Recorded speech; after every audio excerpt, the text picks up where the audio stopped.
सहना भवतु सहनौ भुनक्तु सह वीर्यं करवावहै तेजस्विनावधीतमस्तु मा विद्विषावहै। ॐ शान्ति शान्ति शान्तिः। ॐ पूर्णमदः पूर्णमिदं पूर्णात् पूर्णमुदच्यते पूर्णस्य पूर्णमादाय पूर्णमेवावशिष्यते। ॐ शान्ति शान्ति शान्तिः। श्रुतिस्मृतिपुराणानाम् आलयं करुणालयं नमामि भगवत्पादं शङ्करं लोकशङ्करं शङ्करं शङ्कराचार्यं केशवं बादरायणं सूत्रभाष्यकृतौ वन्दे भगवन्तौ पुनः पुनः। ईश्वरो गुरुरात्मेति मूर्तिभेदविभागिने व्योमवद्व्याप्तदेहाय दक्षिणामूर्तये। ॐ पार्थाय प्रतिबोधिताम्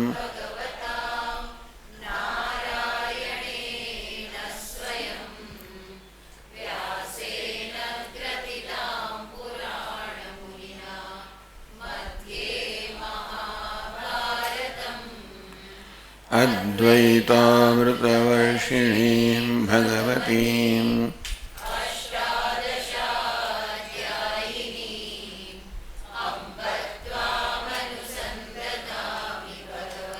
गीते भवद्वेषिणी यं ब्रह्मा वरुणेन्द्ररुद्रमरुतः स्तुन्वन्ति दिव्यैस्तवैः वेदैः साङ्गपदक्रमोपनिषदैः गायन्ति यं सामगाः ध्यानावस्थिततद्गतेन मनसा पश्यन्ति यं योगिनः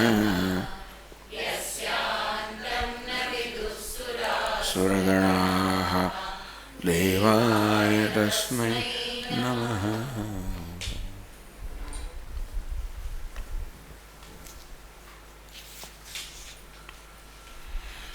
राजविद्या राजगुह्यम्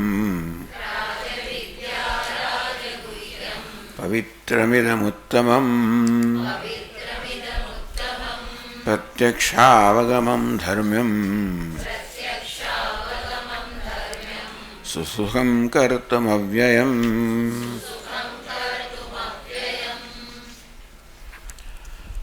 भगवाने जे આગળ કહ્યું इदंतु ते गुह्यतमं प्रवक्ष्यामि ज्ञान विज्ञान सहित हूँ तने विज्ञान सहित ज्ञान से उपदेश करीश।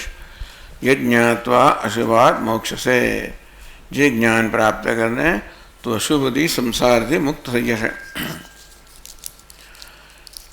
वही એ જ જ્ઞાનની સ્તુતિ કરે છે આ બીજા શ્લોકમાં।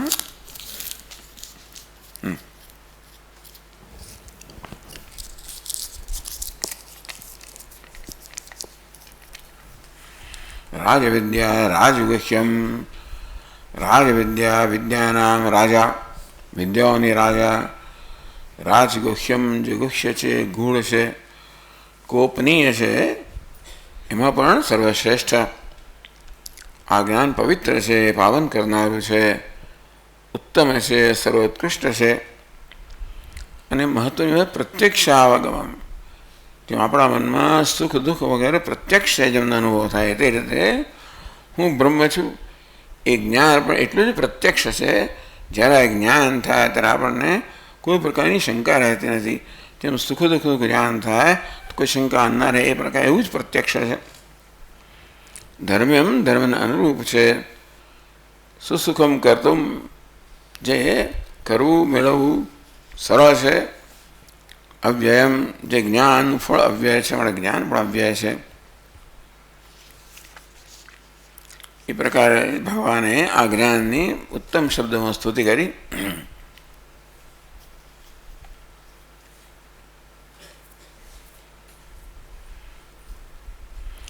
તત્ર અલ્પાયાસાનામ કર્મણામ સુખ સંપાદ્યમાત અલ્પફલત્વમ. એવી રીતે કર્મ હોય એમ અલ્પ પ્રયાસ હોય એવા કર્મથી અલ્પ ફળ પ્રાપ્ત કરે. દુષ્કરામ છે મહત્ફલત્વમ દૃષ્ટમ. અને જે કરવું અત્યંત કઠિન હોય એનું ફળ પણ ઉત્તમ હોય છે. એટલે કર્મમાં જેટલી કઠિનાઈ હોય એટલે એટલું ફળ આપણે વધારે મળે એવું સામાન્ય રીતે આપણો અનુભવ છે. ઇદમ તો સુસંપાદિત્વા સુસુખમ.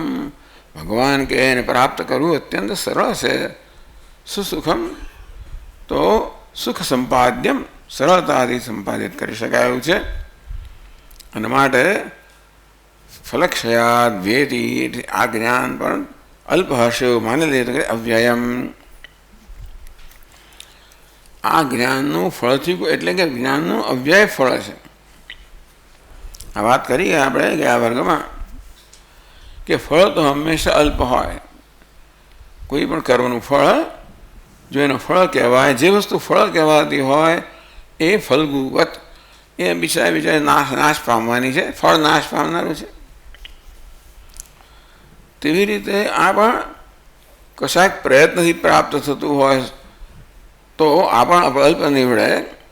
પણ આપણે કહ્યું તે પ્રમાણે આ જ્ઞાન કોઈ ફળની પ્રાપ્તિ નથી. આ જ્ઞાન તો નિત્ય પ્રાપ્ત છે. એટલે કે હું બ્રહ્મ છું, નિત્ય પ્રાપ્ત વસ્તુ છે. અને નિત્ય પ્રાપ્ત છે, નિત્ય અપરોક્ષ છે.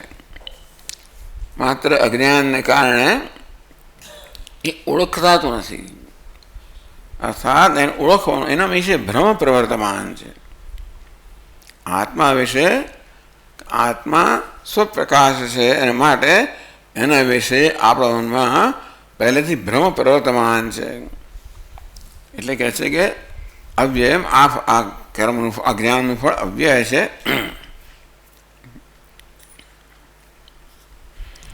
અતઃ શ્રદ્ધેયમ આત્મજ્ઞાનમ. માટે હે અર્જુન, આત્મજ્ઞાનમાં શ્રદ્ધા રાખે છે કે તારી બધી ઈચ્છાઓ પૂર્ણ થશે. આ જ્ઞાન પ્રાપ્ત કરીને તારી કશું વાત પ્રાપ્ત કરવાનું રહેશે જ નહીં. એમ તો આપણે કહ્યું પ્રમાણે મુખ્ય અર્થમાં પ્રાપ્તિ નથી, પણ છતાં આ જ્ઞાન પ્રાપ્ત હશે. અજ્ઞાનને કારણે આ જ્ઞાન પ્રાપ્ત એવું લાગે. અને તેથી હે અર્જુન, આ જ્ઞાન પ્રાપ્ત કર્યા પછી કશું જ પ્રાપ્ત કરવું રહેતું નથી.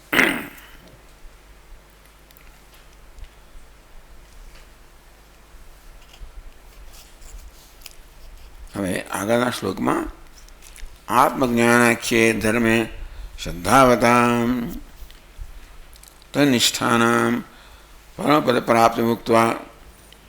કે જો આત્મજ્ઞાન, હે અર્જુન મેં તને વર્ણન કર્યું, એને જ ભગવાન ધર્મ કહે છે. પછીના શ્લોકમાં આત્મજ્ઞાન રૂપી ધર્મ, આત્મજ્ઞાનનું નામ છે એવો ધર્મ. આમાં આત્મજ્ઞાન આવું મહાન છે, મહત્તમ છે એ પ્રકારની શ્રદ્ધા. તનિષ્ઠાનામ પરમપદ પ્રાપ્તિ, એ શ્રદ્ધા હોવાને કારણે એ પ્રાપ્ત થાય છે. કોઈ વસ્તુ પ્રાપ્ત થતાં પહેલાં એનો પ્રયત્ન કરવો જ પડે. પ્રયત્ન કરતાં પહેલાં મનમાં શ્રદ્ધા હોવી જોઈએ કે આ પ્રયત્નના પરિણામે હું જે ઈચ્છું છું એ પ્રાપ્ત થશે. તો જ આપણા પ્રયત્નો બળ હોય. હવે શ્રદ્ધા ન હોય કે આ પ્રયત્ન કર્યા પછી મળશે કે નહીં મળે, તો આપણો વિશ્વાસ નથી હોતો, પ્રયત્ન માટે બળ નથી હોતું. જ્યારે આપણને વિશ્વાસ હોય કે આ પ્રયત્નના પરિણામે આ પ્રાપ્ત થશે જ, તો પછી એ અત્યંત બળવત પ્રયત્નના પરિણામે પ્રાપ્ત થવાથી આપણામાં અત્યંત આત્મવિશ્વાસ હોય, શ્રદ્ધા હોય. અતઃ શ્રદ્ધેયમ આત્મજ્ઞાન. કે અર્જુન, તેથી આત્મજ્ઞાનમાં શ્રદ્ધા હોવી જોઈએ કે આત્મજ્ઞાન પ્રાપ્ત કર્યા પછી કશું જ પ્રાપ્ત કરવાનું નહીં રહે.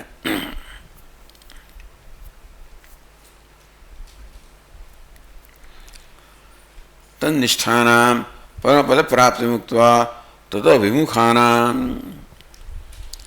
ભગવાનની અર્થવાદ એટલે આપણે જે પ્રતિપાદન કરવા માગીએ છીએ એની પ્રશંસા, એની વિરુદ્ધ જે હોય એની નિંદા. આવો શાસ્ત્રમાં આ પ્રકારે એના અર્થવાદ કહે છે. આપણામાં શ્રદ્ધા જન્માવા માટે. અત્યારે આપણે આત્મજ્ઞાનનું ફળ જાણતા ન હોઈએ તો શ્રદ્ધા જન્મવા માટે એનાથી શું ફળ એનાથી શું પ્રાપ્તિ થાય, એના વગર શું શેનાથી આપણે વંચિત રહી જઈએ, એ બંને વસ્તુ કહેવામાં આવે છે. આત્મજ્ઞાનાખ્ય ધર્મે શ્રદ્ધાવતામ. આત્મજ્ઞાન નામનો ધર્મ, આત્મજ્ઞાન રૂપી ધર્મ, અને એમાં જે નિષ્ઠ છે એને પરમ પ્રાપ્તિ એટલે વિમુખ છે એ લોકોને સંસાર પ્રાપ્તિ થાય છે. એટલે કે આપણા જીવનમાં ખરેખર તો કોઈ વિકલ્પ જ નથી. આત્મજ્ઞાન પ્રાપ્ત કર્યા સિવાય કોઈ વિકલ્પ નથી. કારણ કે જેને આત્મજ્ઞાન પ્રાપ્ત કર્યું નથી એ લોકોને સંસારની પ્રાપ્તિ એટલે પુનઃ પુનઃ જન્મ મરણની પ્રાપ્તિ અને દુઃખ પરંપરાની પ્રાપ્તિ તો છે, એમાં પ્રાપ્ત કરવાનું જ નથી. સંસાર એટલે દુઃખ પરંપરા. ક્યારેક ક્યારેક દુઃખમ દુઃખમ દુઃખમ દુઃખમ સુખમ દુઃખમ દુઃખમ દુઃખમ દુઃખ એવી તો વાત કરે આપણા પૂજ્ય સ્વામી કે આપણા જીવનમાં આ પ્રકારની નવો ક્રમ હોય, દુઃખમ દુઃખમ દુઃખમ દુઃખમ સુખમ. હવે ઘણા દુઃખો સુખ મળી જાય એટલે વળી આપણે થોડો આશા જન્મે, અને એટલા માટે શ્રદ્ધા ઉત્પન્ન કરવા માટે ભગવાને કહ્યું. અને તતો વિમુખાનામ સંસાર પ્રાપ્તિ. આવી શ્રદ્ધા ન ધરાવનારા માટે સંસારની પ્રાપ્તિ છે. ભાષ્યકાર કહે છે યે પુનઃ અશ્રદ્ધાના. શ્લોક શરૂ થઈ જાય છે. ચાલો શ્લોક વાંચી લઈએ. અશ્રદ્ધાના પુરુષા ધર્મસ્યાસ્ય પરંતપ અપ્રાપ્ય મામ નિવર્તન્તે મૃત્યુ સંસાર વર્ત્મની.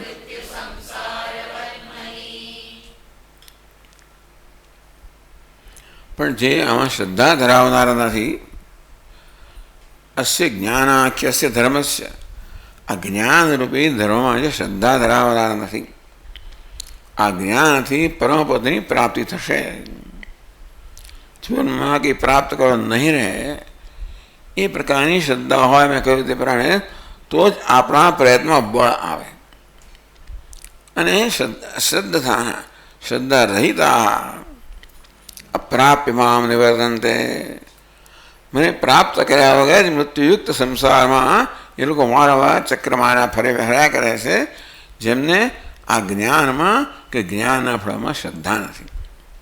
એવું તો કંઈ જ્ઞાન હોતું જ સ્વામી, જેનાથી આપણને અનંતની પ્રાપ્તિ, એવું તો જ્ઞાન હોય. જગ્યાએ આપણે પ્રાપ્ત કરીએ બધું મર્યાદિત છે, એવું શું હોય અનંતની પ્રાપ્તિ થાય. આમ બીજી વસ્તુઓથી તુલના કરીએ ત્યારે આપણો કદાચ એવો વિશ્વાસ ના જન્મે કે જ્ઞાનથી આપણે અનંતની પ્રાપ્તિ થાય. ભગવાન કહે છે કે વિશ્વાસ રાખજે. તો એ પ્રકારનો વિશ્વાસ કે શ્રદ્ધા હશે તો તારા પ્રયત્નમાં બળ હશે. યે પુનઃ અશ્રદ્ધાના શ્રદ્ધા વિરહિતા આત્મજ્ઞાનસ્ય ધર્મસ્ય અસ્ય સ્વરૂપે તત્ફલે ચ નાસ્તિકાઃ પાપકારિણઃ અસુરાણામ ઇદમ ઉપનિષદમ અસુરાણામ ઉપનિષદમ આત્મદર્શનમ એવ પ્રતિપન્નાઃ સુતૃપઃ પુરુષાઃ પરંતપ. ये पुनः अश्रद्धाना, જે શ્રદ્ધા એ શ્રદ્ધા વિરહિતા, એમનો શ્રદ્ધા નથી. આ શ્રદ્ધા હોવી એ ભગવાનની કૃપા છે. ટૂંકમાં આપણે સંકલ્પ ના કરીએ કે કહી શકીએ મારામાં શ્રદ્ધા છે. શ્રદ્ધા મનમાં જન્મવી જોઈએ. એ આપણે સંકલ્પથી કે પ્રાપ્ત ન કરી શકીએ, એનો પ્રયત્ન કરી શકીએ. શ્રદ્ધા મનમાં જન્મે એ પ્રકારનું કર્મ કરીએ, જીવન જેવું કરીએ આપણે તો શ્રદ્ધા જન્મે. પણ મારામાં શ્રદ્ધા છે કે એ વસ્તુ એ મારા સંકલ્પથી નક્કી ન થાય, હોય તો હોય. તેથી શ્રદ્ધા મનમાં જન્મે એ પ્રકારની મનસ્થિતિ પ્રાપ્ત કરવા માટે આપણે પ્રયત્ન કરવો પડે. એટલે અશ્રદ્ધાના શ્રદ્ધા વિરહિતા આત્મજ્ઞાનસ્ય ધર્મસ્ય. આ કેવો છે? આત્મજ્ઞાન રૂપી ધર્મ. આમ ધર્મ શબ્દ એનો વપરાય નહીં, પણ ભગવાન સર્વોત્તમ ધર્મ છે. તેથી આ ધર્મશાસ્ત્ર છે એ રીતે માત્ર વ્યવહારિક ધર્મ જ નહીં, પરંતુ આ સર્વોત્કૃષ્ટ આત્મજ્ઞાન ધર્મ એનું પણ આ શાસ્ત્ર છે. તો શ્રદ્ધા વિરહિતા એટલે શું? સ્વરૂપે તત્ફલે છે નાસ્તિકા. આસ્તિક બુદ્ધિને શ્રદ્ધા કહેવાય. અસ્તિ ઇતિ બુદ્ધિ આસ્તિક બુદ્ધિ. કોઈ વસ્તુ છે એટલે કે આપણને અનુભવ ન હોય ત્યારે પણ આ છે. અનુભવ હોય પછી તો આપણે છે કે નથી કહી શકીએ. અનુભવ નથી ત્યારે પણ કહીએ કે ના હશે, હોવું જ જોઈએ.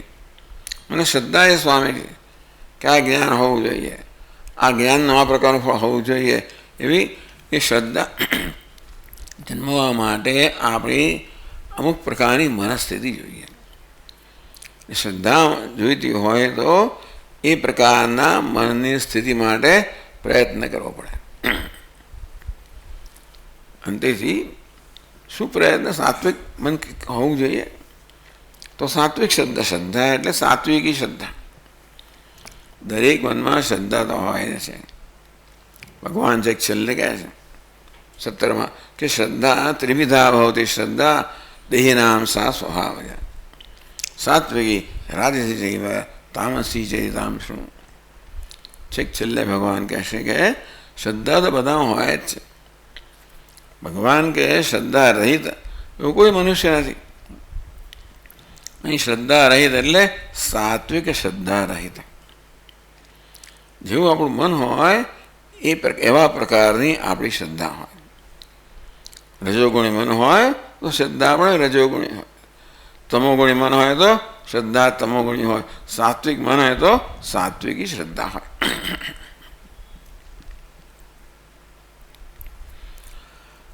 અશ્રદ્ધાન શ્રદ્ધા વિરહિતા આત્મજ્ઞાનસ્ય ધર્મસ્ય. આત્મજ્ઞાન રૂપી આ ધર્મ છે એનું આ પ્રકારનું ફળ છે. એ પ્રકારની શ્રદ્ધા ન જન્મે. મેં કોઈ પ્રકારે આપણે મનને કહી ના શકીએ કે મન તારામાં શ્રદ્ધા છે. મનમાં શ્રદ્ધા જન્મવી જોઈએ. એ માટે આપણે અમુક પ્રકારના મનનું નિર્માણ કરવું જોઈએ. એ મનનું નિર્માણ કરવું એ આપણા હાથમાં છે. એનો પ્રયત્ન કરવો, સાત્વિક મનને સાત્વિક બનાવવું તો સાત્વિક શ્રદ્ધા જન્મે. એટલે ભગવાન જ્યારે શ્રદ્ધા શબ્દનો પ્રયોગ કરે ત્યારે સાત્વિકી શ્રદ્ધા. આ કહે છે કે દરેક નામનો કશીક તો શ્રદ્ધા હોય જ છે. શ્રદ્ધા રહિત પણ એટલે અહીં શ્રદ્ધાનો અર્થ સાત્વિક શ્રદ્ધા. તો આત્મજ્ઞાનસ્ય ધર્મસ્ય સ્વરૂપે તત્ફલે જ નાસ્તિકા. આત્મજ્ઞાન રૂપી ધર્મ છે અને સ્વરૂપમાં અને ફળમાં. હું સ્વરૂપ, હું બ્રહ્મ છું એવું સ્વરૂપ આત્મજ્ઞાનનું પૂર્ણ છું. હતો ને છું એવું નથી કે પૂર્ણ બન્યો. પૂર્ણ છું, હંમેશા પૂર્ણ હતો અને છું. ત્યારે જ હોય જ્યારે પૂર્ણતા મારું સ્વરૂપ હોય. એ પૂર્ણતા મારું સ્વરૂપ હોવા છતાં પણ મને જ્ઞાન ના હોવું પડે. આત્મા વિશે અનેક પ્રકારના ભ્રમ લઈને આપણે જન્મ્યા છીએ અને તેથી આત્માની પૂર્ણતા વિશે ભ્રમ ધરાવતા હોઈએ અને પોતે અપૂર્ણ માનતા હોઈએ. જ્યારે મને કહેવામાં આવે કે તું પૂર્ણ છે તો મારા જલ્દી માની ના છું કે હોતું હશે. એટલે મને કહેવામાં આવે કે તું પૂર્ણ છે ત્યારે પૂર્ણતાનો સ્વીકાર કરવા, એનો આદર કરવાનું પણ એ પ્રકારે મન જોઈએ. ના ના હું માનું જ નહીં, હોય જ ના શકે. હું એને પૂર્ણ હોઈ જ કેમ શકે? આમ આપણે આપણી જાતને એટલો આદર નથી આપતા. તેથી આત્મા માટે આદર જન્મે. ઈશાવાસ્યમાં કહે ને સૂર્યાનામ તે લોકો અંધેન તમસાવૃતા. જે આત્માનો આદર કરતા નથી એ લોકો માટે અંધકારમાં જગત છે, ફળ છે. એટલે આત્મા વિશે આવું સન્માન હોવું કે ભાઈ હું બ્રહ્મ છું, ચાલો એવું સ્વીકારવાની પણ આપણામાં તૈયારી હોવી જોઈએ. પહેલાં હું સ્વીકારીએ ત્યારે પછી હું બ્રહ્મ છું એ મારા જ્ઞાનનો કે અનુભવનો વિષય બને.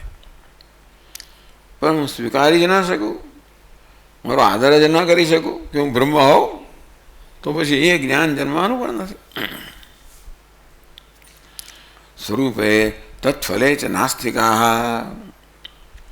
આત્મજ્ઞાનનું સ્વરૂપ હું આત્મા છું, બ્રહ્મ છું, પૂર્ણ છું. તત્ફલે છે હવે બધી સર્વમ પ્રાપ્તમ, જે જગત જીવનમાં પ્રાપ્ત કરવાનું તો બધું પ્રાપ્ત થઈ ગયું, મેળવવાનું બધું મળી ગયું, સિદ્ધ કરવાનું થઈ ગયું. આ જ્ઞાન સંપૂર્ણ આત્મસંતોષ જન્મ આવે છે, એનું ફળ છે. નાસ્તિકા, આ ફળમાં જે લોકોને શ્રદ્ધા નથી. કેમ નથી? પાપ કારિણ. મનમાં પાપની પ્રધાનતા હોય તો શ્રદ્ધા જ, એટલે તો પછી રાજસી તામસી શ્રદ્ધા, કંઈક તો શ્રદ્ધા હોય. પણ પોતાના વિશે આ પ્રકારે સ્વીકારવું કે હું બ્રહ્મ છું, પૂર્ણ છું. શ્રદ્ધાની ત્યારે જરૂર હોય જ્યારે આપણા અનુભવનો વિષય ના હોય. અનુભવનો વિષય હોય તો શ્રદ્ધાનો પ્રશ્ન સવાલ જ નથી. એવું નથી ત્યારે પણ મારા મનમાં શ્રદ્ધા કે શાસ્ત્ર કહે છે એટલું જ નહીં, મારામાં પણ મને આના મારામાં પણ થોડો આદર છે મારા માટે કે હું હોઈ શકું. ભલે અત્યારે પૂર્ણતા મારો અનુભવ નથી, પણ હું પૂર્ણ હોઈ શકું.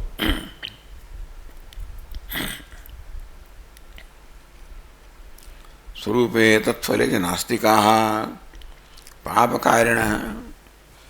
પાપની પ્રધાનતા ધરાવનારા હોય ત્યાં આ પ્રકારનો વિશ્વાસ કે શ્રદ્ધા જન્મે જ નહીં. શ્રદ્ધા હોય પણ તામસી શ્રદ્ધા હોય, પોતાનો તિરસ્કાર કરવાની જ વૃત્તિ હોય. રાજસી શ્રદ્ધા હોય તેમાં પણ પોતાનો અનાદર કરવાની વૃત્તિ હોય. એટલે પોતાનો આદર કરવાની વૃત્તિ ત્યારે જન્મે જ્યારે મનમાં સાત્વિકતા હોય, સાત્વિક શ્રદ્ધા હોય. બસ નાસ્તિકા પાપ કારિણ. પાપની પ્રધાનતા જેમનામાં છે, શ્રદ્ધા તો ત્યાં પણ હોય પણ કેવી છે? નાસ્તિકા. તામસી શ્રદ્ધા હોય, આસુરી શ્રદ્ધા હોય. અસુરાણામ ઇદમ ઉપનિષદમ દેહ માત્ર આત્મદર્શનમ એવ પ્રતિપન્ના અસુતૃપ આત્મેવ મહ્ય આત્મા પરિચર્ય આત્માનેવ મહ્યન આત્માનમ પરિચરન ઉભો લોકો અવાપનોતિ. છાંદોગ્ય ઉપનિષદમાં કહેવામાં આવ્યું. આ પેલા કારણ કે ઉપદેશ જ્યારે કરવામાં આવ્યો, બે વ્યક્તિઓ સ્વતંત્ર રીતે પ્રજાપતિ પાસે જ્ઞાન કંઈક એમને સાંભળ્યું કે આ જ્ઞાન પ્રાપ્ત કરવાથી બધા જ લોકોની બધી જ કામનાઓ પૂર્ણ થાય અને બધા જ લોકોની પ્રાપ્તિ થાય. હું પ્રજાપતિએ કંઈક જાહેર કર્યું, એ ફરતું ફરતું ફરતું ફરતું કર્ણો અપકર્ણ એક બાજુ સ્વર્ગમાં પહોંચ્યું, બીજી બાજુ અહીંયા આગળ પાતાળમાં પહોંચ્યું. સ્વર્ગના ઇન્દ્ર, ચાલો ભાઈ આ તો જ્ઞાન પ્રાપ્ત કરવું છે, કારણ કે એનાથી બધી કામનાઓ પૂરી થાય, લોક પ્રાપ્ત થાય. ન એ મુખ્ય એમનો રસ છે, એવો જ રસ પેલામાં છે. એટલે વિરોચન, ઇન્દ્ર અને વિરોચન બંને સ્વતંત્ર રીતે આ સાંભળીને ગયા પ્રજાપતિ પાસે. આત્મજ્ઞાનને મેળવવું જ જોઈએ, એનું આ ફળ છે જેમાં અમને અત્યંત રસ છે વગેરે. એટલે પણ અસુરો કોને કહેવાય? દેહ માત્ર દર્શનેન પ્રતિપન્ના અસુતરૂપ. અસુર પ્રાણ, પ્રાણ ઇન્દ્રિયો. અસુતરૂપ ઇન્દ્રિયોમાંથી તૃપ્તિ પ્રાપ્ત કરનારા, ઇન્દ્રિયના વિષયમાંથી તૃપ્તિ પ્રાપ્ત કરનારા. એટલે જેમના મનમાં ઇન્દ્રિય વિષય ભોગવવાની તીવ્ર ઈચ્છા હોય,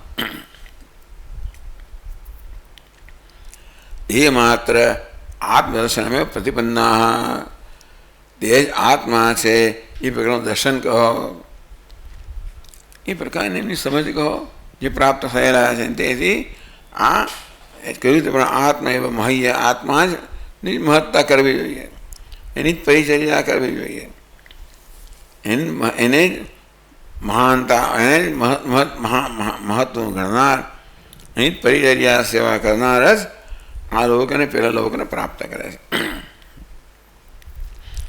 અને અસુરોનું ઉપનિષદ કહેવામાં આવ્યું. પ્રજાપતિએ કહ્યું હતું કે અસુર આ પ્રકારે સમજ્યા.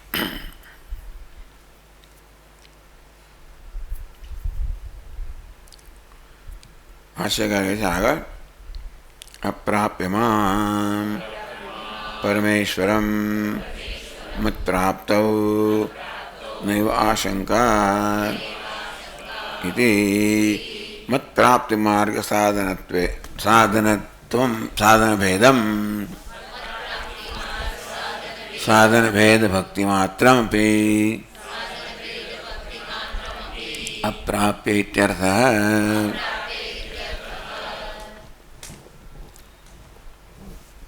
अप्राप्य मां भगवान कहते कि मैंने प्राप्त કર્યા વગર, ભાષ્યકાર કહે છે કે આવા લોકોને પરમેશ્વરની પ્રાપ્તિનો કોઈ સવાલ ઉઠતો નથી, પણ એ પ્રાપ્તિનું સાધન છે. જે ભગવાન માટે ભક્તિ, એમના શ્રદ્ધા, આ શ્રદ્ધા ભક્તિ એ છે ઈશ્વરની પ્રાપ્તિના સાધન છે. ઈશ્વરની પ્રાપ્તિની વાત તો દૂર જ રહી, પણ આ પ્રાપ્તિના સાધનરૂપ આ શ્રદ્ધા અને ભક્તિ છે એ પણ દૂર છે એમના માટે.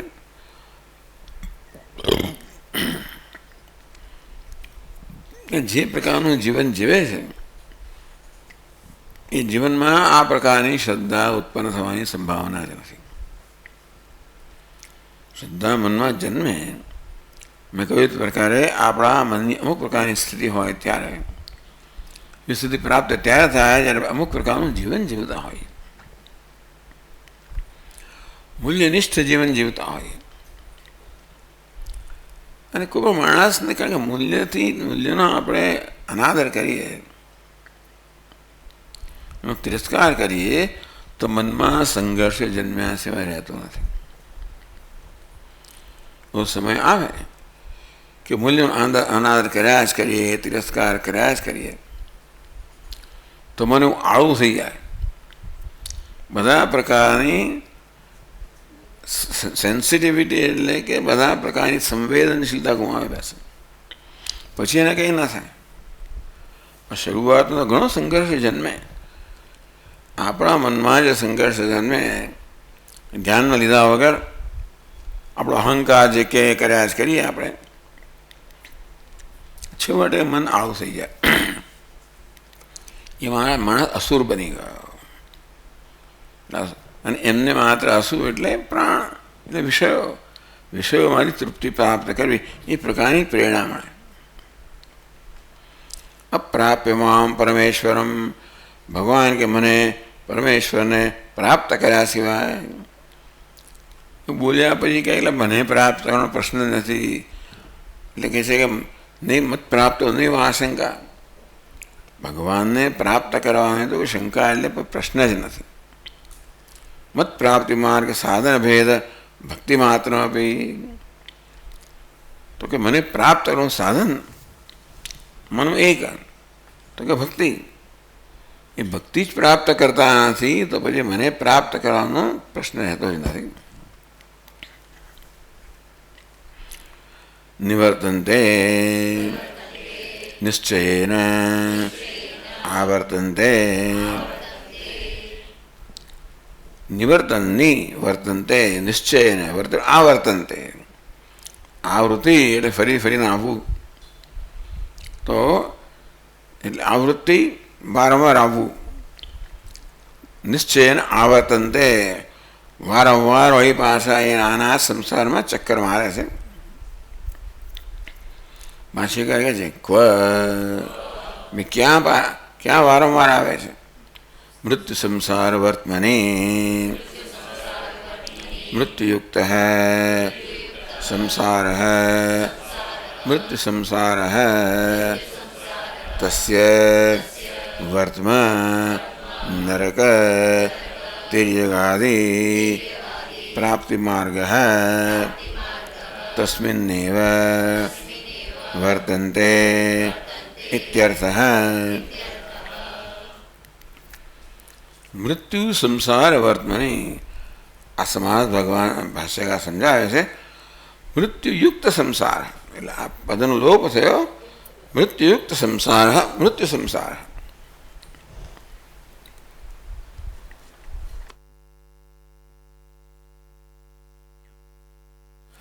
મૃત્યુયુક્ત મૃત્યુ ધરાવનારો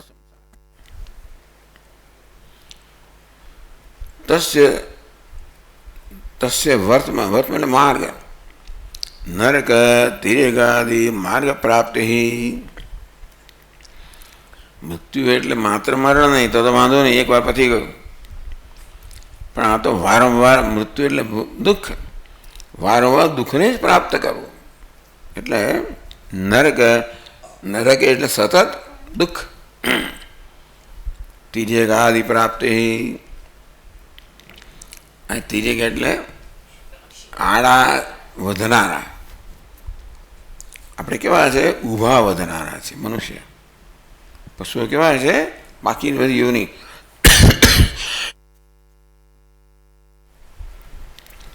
તિર્યક એટલે આડા વધનારા એટલે કે એમનું મસ્તક છે મસ્તક એમનું હોજરી એમની બધી ઇન્દ્રિયો બધી વસ્તુ એક જ રેખામાં હોય મસ્તકનો બુદ્ધિનો ઉપયોગ પેટ કેમ ભરવું વાસનાને કેમ તૃપ્ત કરવી એમાંય એમના મસ્તકનો બુદ્ધિનો ઉપયોગ થતો હોય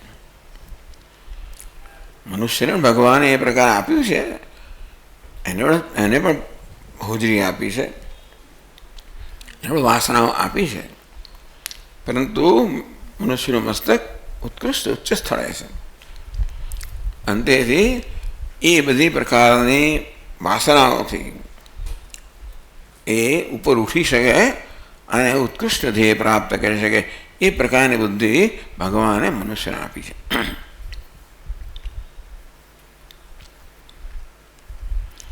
પણ નરક તિર્યક આપણે પશુ યોની પ્રાપ્ત કરીએ તો એવી જ બુદ્ધિ હોય કે માત્ર આ વાસનાઓને તૃપ્ત કરવાની નરકમાં તો એવું હશે જ માની લઈએ છીએ તો એ પ્રકારે ટૂંકમાં માત્ર વાસના પ્રેરિત જીવન જીવવું અને એટલે દુઃખમય કારણ કે એવું નથી કે સુખ મળતું હોય એ સુખ મેળવવા માટે અનેક પ્રકારનો પ્રયત્ન કરવો પડે મેળવ્યા પછી દુઃખ જ છેવટે દુઃખને છોડીને જ જાય અને તેથી નરક તિર્યગાદિ માર્ગ પ્રાપ્તિ માર્ગ તસ્મિન એવ વર્તનતે આ પ્રકારના માર્ગમાં એ લોકો પ્રવર્તમાન હોય છે જ્યાં નરક અને પશુ વગેરેઓની પ્રાપ્ત થાય એવા માર્ગમાં જીવતા ટૂંકમાં આને એક જ્ઞાનની સ્તુતિ કરી અને એનાથી વિરુદ્ધનું જે જ્ઞાન છે એની નિંદા કરી અને અર્થવાદ કહેવાય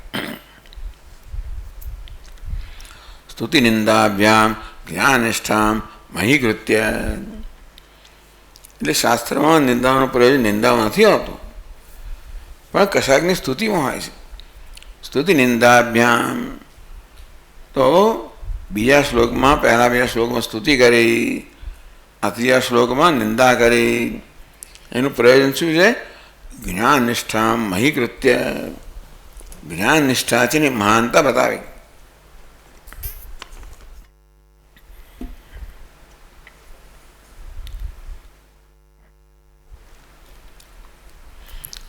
એટલે હવે આ શ્રોતાના મનમાં જ્ઞાનની ઉત્કૃષ્ટતા માટે અને અનિવાર્યતા માટે આ જ્ઞાન ઉત્કૃષ્ટ છે એટલું જ નહીં પરંતુ અનિવાર્ય છે કારણ કે જ્ઞાન નહીં હોય તો મૃત્યુ સંસાર વર્તમાની ભગવાને કહ્યું એટલે આ જ્ઞાન પ્રાપ્ત નથી કર્યું એ લોકો મૃત્યુયુક્ત સંસારમાં અને તેથી આ પશુ વર્ગ યોનિમાં જ એ લોકો આટા ફેરા કર્યા કરતા હોય છે એટલે આપણી પાસે આમ જોઈએ વિચારીએ તો કોઈ પ્રકારનો વિકલ્પ નથી એવા પ્રકારનું દુઃખ કોઈને પણ ન જોઈએ એટલે ભગવાને કહી દે છે સ્તુતિ નિંદાભ્યામ જ્ઞાનિષ્ઠામ મહીકૃત્ય. આમ સ્તુતિ અને નિંદા, બીજા શ્લોકમાં સ્તુતિ, ત્રીજામાં નિંદા, એ દ્વારા આ જ્ઞાન નિષ્ઠા છે એની મહાનતા બતાવી. એટલે આપણા મનમાં જ્ઞાન માટેનું મૂલ્ય જન્મે. તો આ શાસ્ત્રની પદ્ધતિ છે, શૈલી છે કે જે વસ્તુ શાસ્ત્ર આપણને જેનો આદેશ આપવા માગતો હોય એને એની સ્તુતિ કરે અને જે છોડાવવાનો હોય નિંદા કરે. એ પ્રકારે જ્ઞાન નિષ્ઠા મહીકૃત્ય, આ જ્ઞાન નિષ્ઠાની મહાનતા બતાવી. એટલે આપણા મનમાં જ્ઞાન વડેનું મૂલ્ય જન્મે તો પછી ભગવાન જે ઉપદેશ કરવા માગે છે એ સાંભળવા માટે આપણે તૈયાર રહીએ, ઉત્સાહિત થઈએ. એટલે વારંવાર થતું હોય છે કે વારંવાર વક્તા છે જે પોતે કહેવાના છે એની સ્તુતિ કરે. ઉપનિષદોમાં પણ આ પ્રકારની સ્તુતિ આવતી હોય છે, ભગવદ્ ગીતામાં પણ આપ અનેક વાર આવ્યા ભગવાન વળી પાસે સ્પષ્ટ શબ્દોમાં જ્ઞાનની સ્તુતિ કરે છે. જેથી શ્રોતામાં એ જ્ઞાનની મહત્તા જન્મે અને પ્રાપ્ત કરવાનો ઉત્સાહ જન્મે.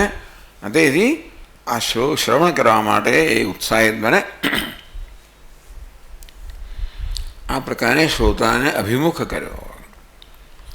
એટલે કદાચ શ્રોતા મનમાં હજી આની એટલી મહત્તા ઉત્પન્ન ના થઈ હોય, હજી એના મનમાં સંસારની વસ્તુઓ માટે એની મહત્તા હોય, તો એટલા માટે ભગવાને આ જ્ઞાનની મહત્તા બતાવે ને સમજાય કે આ સર્વશ્રેષ્ઠ વસ્તુ છે. એકવાર એની ખાતરી થઈ શ્રોતામાં, તેથી એનું મન પછી બધા આકર્ષણને મુક્ત થાય અને આના અભિમુખ થાય, આ પ્રત્યે એકાગ્ર થાય.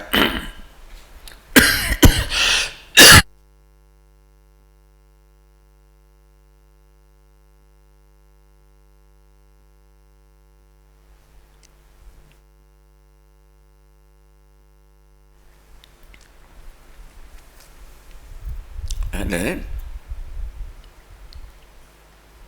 ભગવાન કહે છે ચોથા શ્લોકમાં, મયા તદમિદમ સર્વમ જગદવ્યક્તમૂર્તિના મત્સ્થાનિ સર્વભૂતાની ન ચાહં તેષ્વસ્થિતઃ.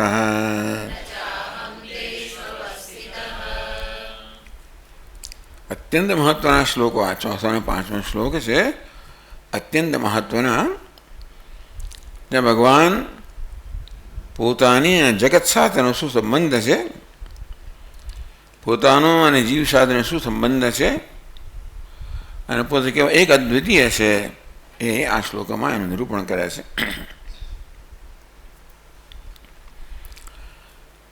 ઇદમ સર્વમ જગત મયા અવ્યક્ત મૂર્તિના તતમ. ભગવાન કે આ સમગ્ર નામ રૂપાત્મક જગત છે એ મારા વડે તતમ વ્યાપ્ત છે. કેવા મારા વડે? અવ્યક્ત મૂર્તિના. ભગવાન આપ સર્વત્ર વ્યાપ્ત હો તો મને તો દેખાતા નથી. અવ્યક્ત અર્થાત જે ઇન્દ્રિયના જ્ઞાનનો વિષય નથી. એટલે ભગવાન કે એ અવ્યક્ત સ્વરૂપે હું સર્વત્ર રહેલો છું. આ ભગવાન પોતે જ કહે હું સર્વત્ર વ્યાપ્ત છું. તો ભગવાન દેખાતા કેમ નથી? ભગવાન દેખાતા નથી પણ આપણો નિર્ણય છે, આપણો ભ્રમ છે. ભગવાન દેખાતા નથી એ પણ આપણો નિર્ણય ભ્રમ છે. કારણ કે ભગવાન શું છે એ પ્રકારની કલ્પના કર્યા પછી આપણે કે ભગવાન દેખાતા નથી એવો નિશ્ચય આપણામાં જન્મે કે જે કંઈ દેખાય છે ભગવાન જે છે એ ભગવાન કહેવા માંગે છે, તો પછી ભગવાન દેખાતા નથી કહી ના શકીએ. આપણા પૂજ્ય સ્વામીજી કે બી we don't have to have shraddha for Ishwar. You have to understand Ishwar. ઈશ્વરમાં શ્રદ્ધાની આવશ્યકતા નથી, ઈશ્વરને સમજવાની. શ્રદ્ધા એટલે ઈશ્વર છે નામ શ્રદ્ધા, એવી આવશ્યકતા નથી. શું આવશ્યકતા છે? જે કાંઈ છે તે ઈશ્વર જ છે એ જ ઈશ્વર છે. અસ્થિ ભાતિ પ્રિયમ છે એટલે અસ્થિ. અસ્થિ ક્યાંથી કહો છો? મારા અનુભવનો વિષય છે. અસ્થિ ભાતિ પ્રિયમ છે એ સર્વત્ર નામ રૂપમાં વ્યાપ્ત છે તેથી એને ઓળખવાનું છે. અને કેવી રીતે ઓળખવાનું છે? અસ્થિ ભાતિ ત્યાં નથી, ક્યાં છે? આત્મ સ્વરૂપે છે. એટલે અસ્થિ ભાતિ પ્રિયમ અસ્મિ ભામી પ્રિયોસ્મિ એ પ્રકારે નાનામાંનો નિશ્ચય જન્મે. મયા તતમિદમ સર્વમ જગત અવ્યક્ત મૂર્તિના, મયા અવ્યક્ત મૂર્તિના ઇદમ સર્વમ જગત તતમ. જે અવ્યક્ત મૂર્તિ છે એના વડે આ સમગ્ર જગત વ્યાપ્ત છે. હું સમગ્ર જગતને વ્યાપ્ત કરીને રહેલો છું. તો ભગવાન કેમ દેખાતા? અવ્યક્ત મૂર્તિના. અવ્યક્ત અર્થાત જે ઇન્દ્રિયના જ્ઞાનનો વિષય નથી. મત્સ્થાની સર્વભૂતાની, બધા જ ભૂત છે, નામરૂપ છે. મત્સ્થાની મારામાં સ્થિત છે.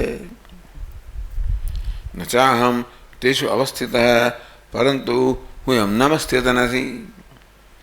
એ બધા મારામાં સ્થિત છે. એ બધા મારે કારણે છે. હું એમનામાં સ્થિત નથી, હું એમને કારણે નથી. વેદાંતની ભાષામાં કહે તો એ બધા મારામાં અધ્યારોપિત છે. હું કોણ છું? અધિષ્ઠાન છું. એવા શબ્દોનો પ્રયોગ થયો નથી, પણ વેદાંતની પ્રક્રિયા આ બધી વસ્તુને સમજવા માટે આ પ્રક્રિયા કહેવાય. ઇક્વેશન આપી દીધું આપણને. એટલે આ આપણને પૂછે આપણે કે શાસ્ત્રમાં વિવર્ત કારણ આવા શબ્દો છે ખરા? તો કોઈ એવા શબ્દો નથી. પણ શાસ્ત્રમાં જે વર્ણન કર્યું છે એ પરથી આપણે આ નિશ્ચય કરી શકીએ. ભગવાન વિવર્ત ઉપાદાન કારણ છે. આ માટી છે ઘડાનું ઉપાદાન કારણ ખરું, પણ કેવું છે? પરિણામ ઉપાદાન કારણ. જ્યારે આ રજ્જુ સર્પમાં, રજ્જુ છે એ સર્પનું કારણ ખરું, કેવું છે? વિવર્ત કારણ.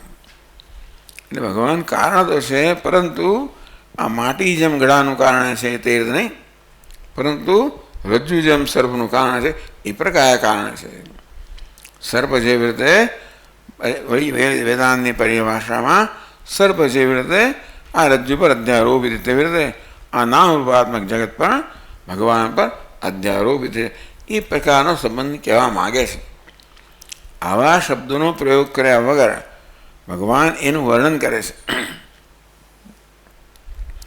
મયા અવ્યક્ત મૂર્તિના ઇદમ સર્વમ જગત તતમ મત્સ્થાની સર્વભૂતાની, બધા ભૂત મારામાં સ્થિત છે, હું એમને સ્થિત નથી.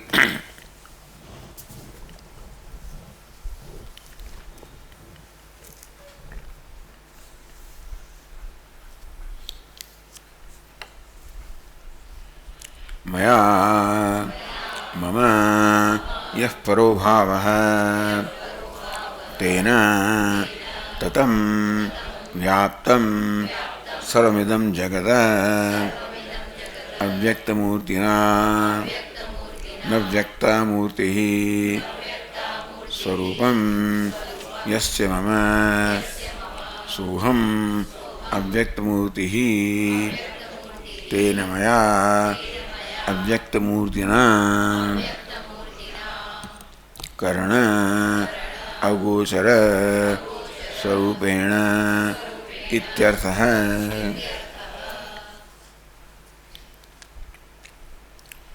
મયા મારા વડે મમયો પરોભાવ, તો સોપાધિકસ્ય વ્યાપ્તિ અસંભવમ.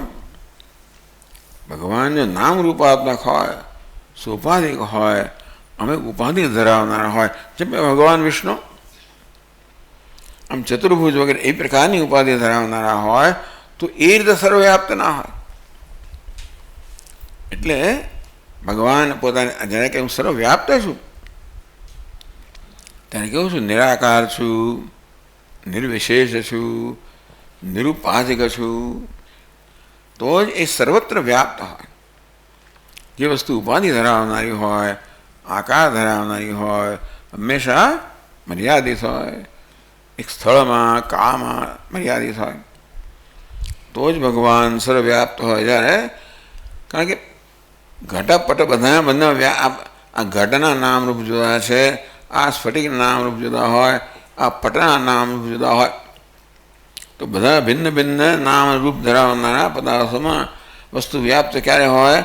નામ રૂપથી પર હોય ત્યારે. એટલે ભગવાન અવ્યક્ત મૂર્તિના ન વ્યક્તા મૂર્તિ સ્વરૂપ યસ્યમાં. વ્યક્ત એટલે ઇન્દ્રિય ગોચર. ભગવાન કે મારું સ્વરૂપ છે એ ઇન્દ્રિય ગોચર નથી, એવા અવ્યક્ત સ્વરૂપ સર્વત્ર વ્યાપ્ત છે.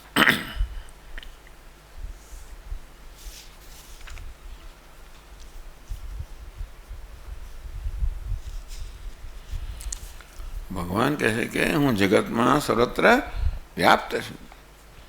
પ્રશ્ન કર્યો, વ્યાપ્ત વ્યાપ્ય વ્યાપકત્વેન જગત ભગવતશ્ચ પરિચ્છેદમ. ભગવાન આ જગત વ્યાપ્ત છે, ભગવાન વ્યાપક છે. વ્યાપક વ્યાપ્ત કરનાર, વ્યાપ્ય જે વ્યાપક થયું છે તે. એટલે ભગવાન જગતને વ્યાપ્ત કરે છે, એટલે ભગવાન વ્યાપ્ત કરનારા છે. જગત વ્યાપ્ત થયેલું છે. એ પ્રકારના જો હોય સંબંધ હોય તો વ્યાપ્ત કરનાર પણ જુદો ને વ્યાપ્ત થયું છે પણ જુદું. તો બંને કેવા બને? પરિચ્છિન્ન બને, બંને મર્યાદિત બને. એટલે ભગવાન કહે છે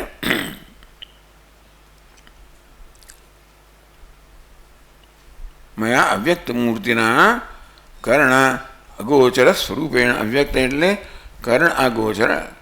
કર્ણ ઇન્દ્રિયો. અવ્યક્ત એટલે જે કર્ણને ઇન્દ્રિયોને ગોચર નથી, ઇન્દ્રિયોના જ્ઞાનનો વિષય નથી, એવા સ્વરૂપ વડે આ જગતમાં હું સર્વત્ર જગતને વ્યાપેલો છું. પછી આપણે આગળ ચર્ચા કરશું. ઓમ પૂર્ણમદઃ પૂર્ણમિદં પૂર્ણાત પૂર્ણમુદચ્યતે પૂર્ણસ્ય પૂર્ણમાદાય પૂર્ણમેવાવશિષ્યતે. ઓમ શાંતિ શાંતિ શાંતિ. શંકરં શંકરાચાર્યં કેશવં બાદરાયણં સૂત્રભાષ્યકૃતૌ વંદે ભગવन्तौ પુનઃ પુનઃ. ઈશ્વરો ગુરુરાત્મેતિ મૂર્તિભેદવિભાગિને વ્યોમવદ્વ્યાપ્તદેહાય દક્ષિણામૂર્તये નમઃ. ઓમ શાંતિ શાંતિ શાંતિ. હરિ ઓમ. શ્રી ગુરુભ્યો નમઃ. હરિ ઓમ.